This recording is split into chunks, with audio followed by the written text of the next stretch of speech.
तो ये तस्वीरें इस वक्त आप देख रहे हैं प्रधानमंत्री मोदी के साथ शेर बहादुर देवबा भी इस वक्त मौजूद हैं। प्रधानमंत्री मोदी जिन्हें इस वक्त आप तस्वीरों में देख रहे हैं, लुम्बिनी से ये तस्वीरें मंदिर की आई हैं जहां पर पूजा अर्चना की गई और उसकी तस्वीरें इस वक्त आपके सामने। देवनाथ सर, मैं चाहूंगी कि इन तस्वीरों को थोड़ा सा आप इलैबोरेट करें, इसके मायने, इसके संकेत, इसके पीछे की कहानी अगर थोड़ा दर्शकों के साथ आप साझा कर पाए। देखिए कितना सुंदर दृश्य है।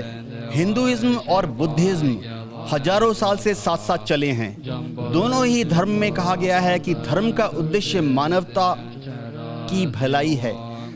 धर्म ग्रहण करो और मानवता के लिए कार्य करो। आज प्रधानमंत्री जी नेपाल के प्रधानमंत्री के साथ बैठे हैं। पूरे नेपाल में, पूरे भारतवर्ष में, पूरे दक्षिण पूर्व एशिया में एक मैसेज जा रहा है कि हम युद्ध नहीं चाहते, हम शांति चाहते हैं, हम सबकी विचारधारा एक जैसे है। हमारे धर्मगुरु हमारे साथ बैठे हैं। धर्मगुरु का जो आशीर्वाद है दोनों प्रधानमंत्री के मस्तक पर है, ये कन्वे करता है कि हमारे यहाँ जो पॉलिटिकल लीडरशिप है वो हमेशा से ही हमारे धर्मगुरु से क्यों लेती रही है कि देश की सेवा कैसे की जाए, राजपाट को आगे कैसे बढ़ाया जाए। जनता की सेवा प्रमुख है। किसी भी राजनेता या किसी भी राजा का कर्तव्य है कि वो अपने देश की प्रजा के लिए कार्य करे, वो अपने देश की प्रजा के सुख दुख का भागीदार बने। और यही सर, और ये देखिए, ये जो पूजा अर्चना चल रही है, बौद्ध सांस्कृतिक संपदा केंद्र का आज शिलान्यास भी होने जा रहा है। और प्रधानमंत्री नरेंद्र मोदी और शेर बहादुर देवबा जब पूजा अर्चना कर रहे हैं तो उनके सामने कुछ ईंटें भी रखी हुई नजर आ रही हैं। दूसरी तरफ हमने वो तस्वीरें दिखाई 2014 में जो बोध वृक्ष, छोटा सा एक पौधा भेजा गया था लुम्बिनी, आज वो किस तरह से एक वृक्ष की शक्ल अख्तियार करता हुआ नजर आ रहा है। और इसी के साथ साथ भारत और नेपाल के संबंध भी प्रगाढ़ होते हुए हम देख रहे हैं। किस तरह से देखते हैं इन तस्वीरों को, ये कितना महत्वपूर्ण माना जाए? ये बहुत महत्वपूर्ण है हम दोनों के लिए, दोनों इस वजह से कि हमारे जितने लोग हैं यहाँ पर, बुद्ध धर्म शुरू ही हमसे हुआ था, हमारी धरती से गया और वहाँ पर यहीं नहीं, जब जितने देश गिनाए गए उन सब देशों में ये धर्म वहाँ गया शांति का प्रतीक बन करके।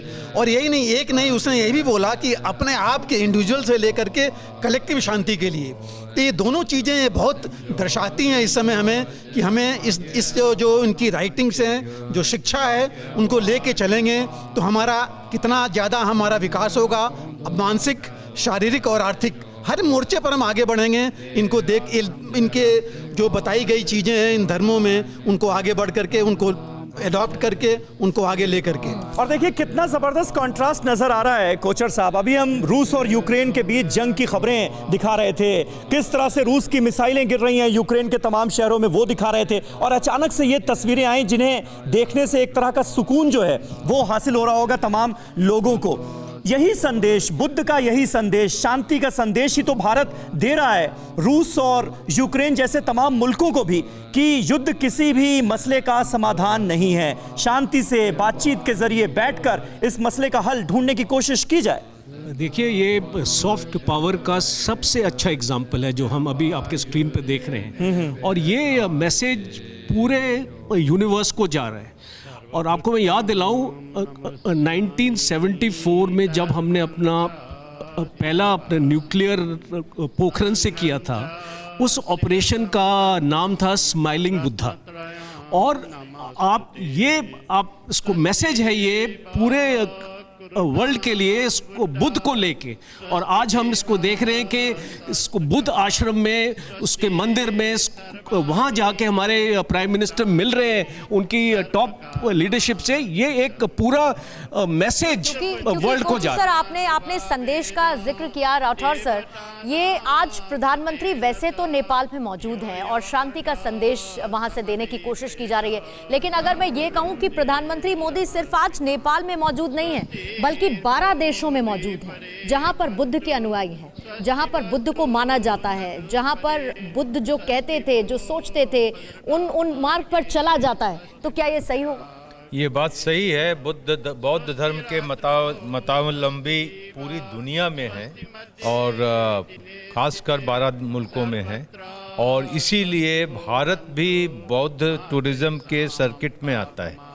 आज प्रधानमंत्री मोदी और प्रधानमंत्री देवबा का लुम्बिनी में उपस्थिति और ये पूजा अर्चना आज के बुद्ध पूर्णिमा के दिन ये दर्शा रही है और एक संदेश दे रही है कि हम एक सूत्र में बंध सकते हैं।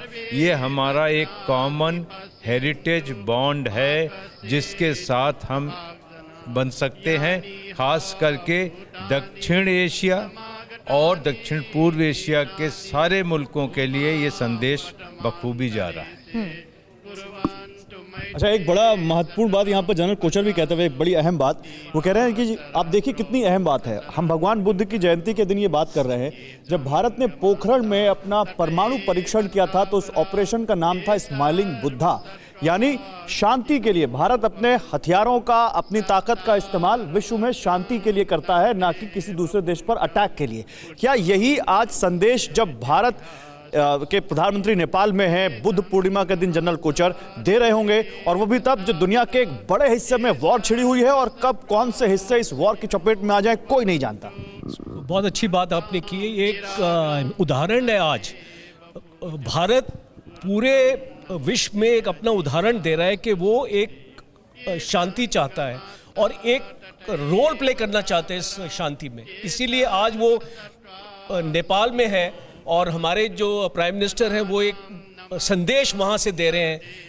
यूक्रेन में, रशिया में, इन देशों को, यूनाइटेड स्टेट्स को, नेटो कंट्रीज़ को एक एक्चुअली संदेश जा रहा है, यहीं से जा रहा है कि लड़ाई कोई भी प्रॉब्लम का समाधान नहीं है, और अगर कोई भी प्रॉब्लम को अगर हमने रिजॉल्व करना है तो हमने मिल के, बैठ के और एक शांतिपूर्वक तरीके से हमने उसको रिजॉल्व करना है। बिल्कुल। अड़ी सोमवार से शुक्रवार शाम 6 बजे सिर्फ TV9 भारतवर्ष पर।